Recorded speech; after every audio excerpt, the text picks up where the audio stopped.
Hi, my name is Christy, and this is Livin' La Vida Nomad. In today's episode, I want to talk about the real cost of full-time travel. So many people ask, what is the real cost of full-time travel? What am I going to have to pay? What's it going to cost me per month? There's just so many questions about the money, and nobody really wants to address in detail the money because people kind of skirt around it, and and it's true, it really does differ, but depending on how you live and how you choose to live. And no two families are going to have exactly the same budget, obviously, because no two families living a conventional lifestyle have the same budget. So a few of the things for you to think about when you're considering what the real cost is going to be, and I'm going to go over those, and then I'll go over our budget and just to give you kind of an idea. But keep in mind that our family may live very differently than how you would want to live while you're traveling. So one of the things to keep in mind when you're thinking about the cost of full-time travel is, are you debt-free? If you have a car payment to make back home, a mortgage payment to make back home, car loans or loans to make back home, I didn't know this until recently, but some people have 15 credit cards. If you have 15 credit card payments to make back home, it's going to increase your cost while you're traveling significantly. So if you can lower your debt, it's going to help a ton. Also, if you are traveling full-time on a part-time basis, or if you're traveling full-time on a full-time basis, obviously, or if you have a home base at home that you need to deal with. So let's say, this isn't our situation, but let's say you have a home at home and you're renting it out, whether it be on Airbnb or whatever, and you've also got somebody to take care of the rental that you're paying. That's a cost that is going to need to be taken care of out of your monthly budget. As well as, you really need to sit down and think about what your needs are. What is your comfort level? Like for us, we're okay in a small 2-bedroom place with 1 bathroom, and I'm totally okay if it doesn't even have hot water.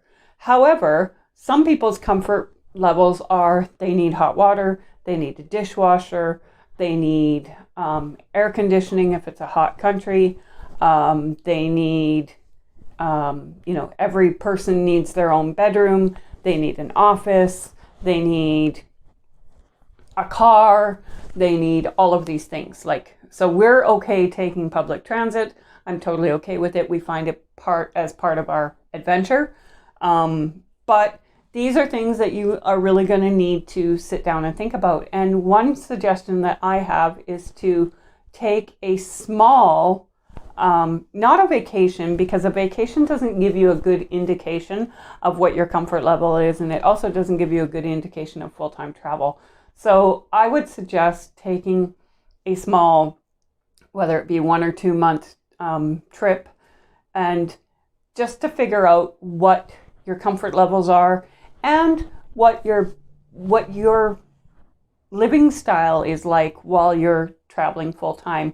So a lot of people think when you're traveling full time that it's just an extended vacation, and it can be. If that's what you want, it can be, but it's going to cost a lot more. For us, traveling full time is our lifestyle, and so no matter where we are, we're just living our life. And so we have at-home days, we have days when we go out and do things. We try and find free things to do around the area where we are, wherever we are. We go exploring in the area, whether it be hiking or biking, or just riding the buses if we're in a city, checking out the parks if we're in a city, things like that. But some people go to these places and they do all the things. They go swimming with dolphins, they go, because to them, that's what's important. So you really need to stop and think about what's important to you and then figure out your budget from there. So now I'm going to kind of discuss our budget. So we live on about $1,500 a month, so usually less, but that's kind of my budget. So I have one credit card and it's got a really small limit on it, and I like it that way. It's like under $500, my limit.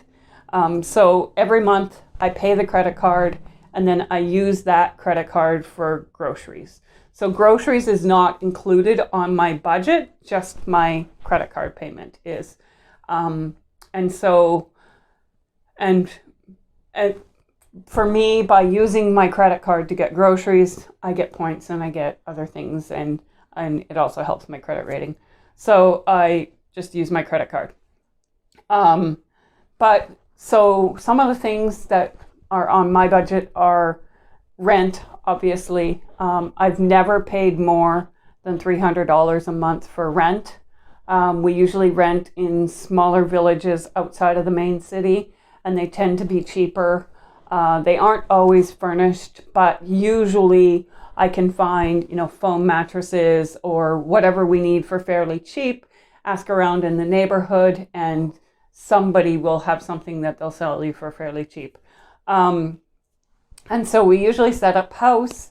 If it's not furnished, we'll just set it up with what we need for the basics and continue setting up as we go.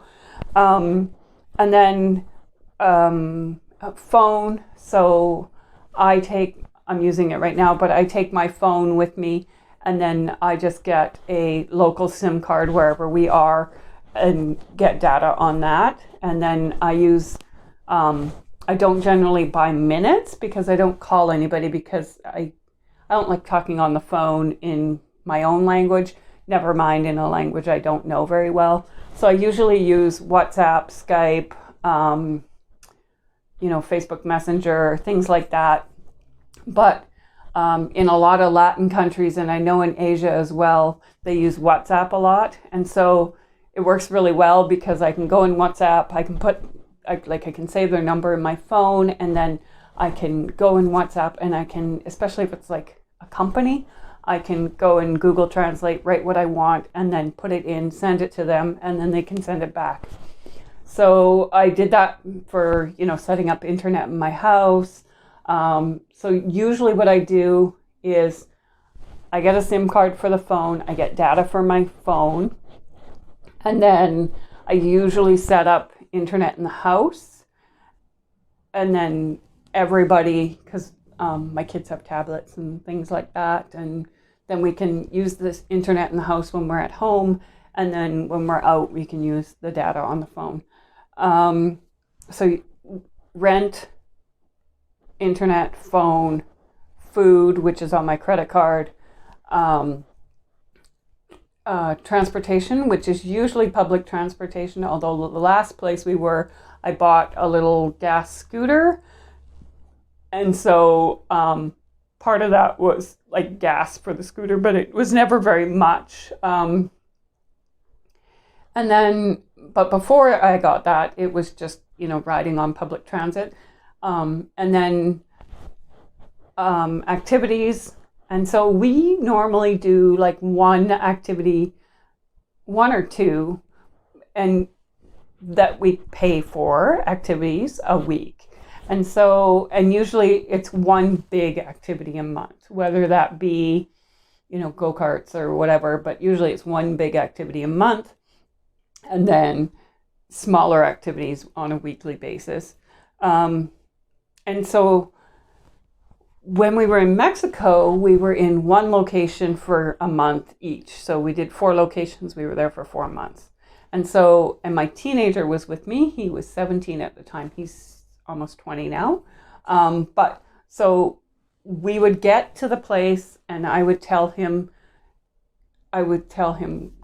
Google what's available in this place or around here and let me know what you want to do. And so he would do that, and he'd be like, oh, there's this water park, can we go there? Or, oh, there's this, could we do that? And so I would check out the prices, or he would, and then we would kind of organize when we would do these things, like the first city that we went to had a water park, and we really wanted to go. So we made it be like the last week that we were there before we left, as kind of a, ooh, we're going kind of thing. But yeah, so for us, I just kind of budget the expensive things in. But generally speaking, like, because we usually go to places where our dollar is quite a lot better than where we are now, I don't have a problem living on, $1,200 to $1,500 a month for 4 of us. But other people would have a significant problem with that because, they want to rent a car, they want to be, they want a big house, they want a pool, they want all the extras. And that's just not us. Like, we're pretty low maintenance and laid back, and quite happy to, hang out at home or just go to the beach and sit on the beach and play in the sand, or go to a public playground, or, So think about what your needs are and what your family's needs are, and maybe try to do a big, elaborate, like, trip for a month, and then do like a small trip to a small village and just do free things for a month and figure out which one is for you, And I mean, so part of my budget is I have in there like savings for every month for airfares. And so that helps me to be able to get to the next location, because we usually stay a few months and then we continue on. But part of that could be, savings for big activities as well, because we've done that as well. Like, instead of Christmas, one year, instead of gifts for Christmas, the kids got to swim with dolphins and a bunch of other stuff at this one park that was nearby, and that's what they asked for Christmas. So the real cost of full-time travel is going to really depend on you and your spending habits, as well as your fixed payments, which are like the things that, like your debt, your mortgage, things like that. So if you can lower those things, like, I don't own a car in our home country. I don't own a home in our home country. I have one credit card with a really small limit. I have no other debts. So, like, for me, that $1,200 is that's it. Like, there's nothing else that I need to pay every month on top of that $1,200. So for me, I can keep it low. But if I had to pay a mortgage at home, and I had to pay, a car payment at home, or 2 car payments at home, or however many, plus extra credit cards and things like that, it would quickly rise. So that's kind of the real cost of full-time travel. Basically, the real cost of full-time travel is going to vary, and it really depends on you. So let me know what your cost of full-time travel is, or what you would like to keep your budget at, and maybe we can discuss that. Hey, thanks for watching. I really appreciate your support. Join me next week for our next episode. If you have any topics that you want me to discuss or cover, send me a DM on Instagram or a message on our Facebook page. Both are Living La Vida Nomad. And there's links at the end of the video as well. So send me a message. Let me know what you want to hear about, what you want to learn about, and I will for sure cover it at some point. See you next time.